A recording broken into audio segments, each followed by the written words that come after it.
Welcome back. Last lecture we were talking about the problems with monopolies, and if there are problems, it might be worthwhile to consider potential solutions. Another way of looking at this is whether the monopolies are that problematic to begin with, because there are possible benefits of monopoly, such as incentivizing innovation and production. Think about the patents granted to those drug producers. But if monopolies are problematic, it might be worthwhile to think about three potential solutions. The first is to break up the monopoly, sort of a command and control style. And we can think about doing this to promote competition, to eliminate the deadweight loss. We can think about antitrust laws. The Sherman Antitrust Act of 1890 was used to break up Standard Oil, which in 1911 controlled 91% of the oil production. We might also reduce trade barriers, so bring in additional competition from outside the country. This will encourage gains from trade, which trade barriers reduce. Tariffs are one particular trade barrier. And reducing these barriers creates more competition and promotes a more efficient use of resources.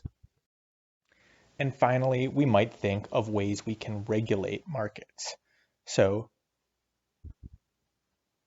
when we think about regulating markets, think about, well, do we break up natural monopolies? Again, think of those monopolies that exist due to very high fixed costs, like power and electric companies.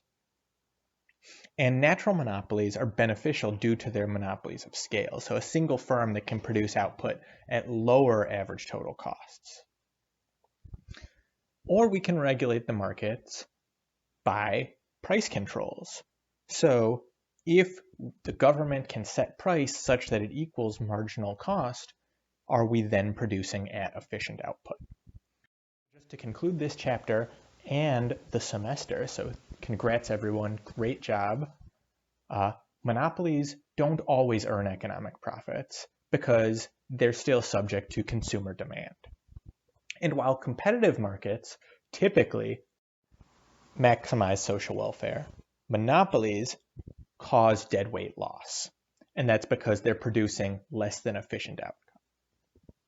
So governments might seek to control the monopoly, but they might not, depending on certain scales and costs. What we are doing here is not advocating for one versus the other, but we are using these two extreme examples of perfect competition and perfectly monopolistic to think about ways in which the market works and compare these market structures. So with that, please email me. Please reach out via text or phone or Canvas if you have any questions as we start to study for the final exam. Best of luck to everyone. It's been a pleasure teaching all of you.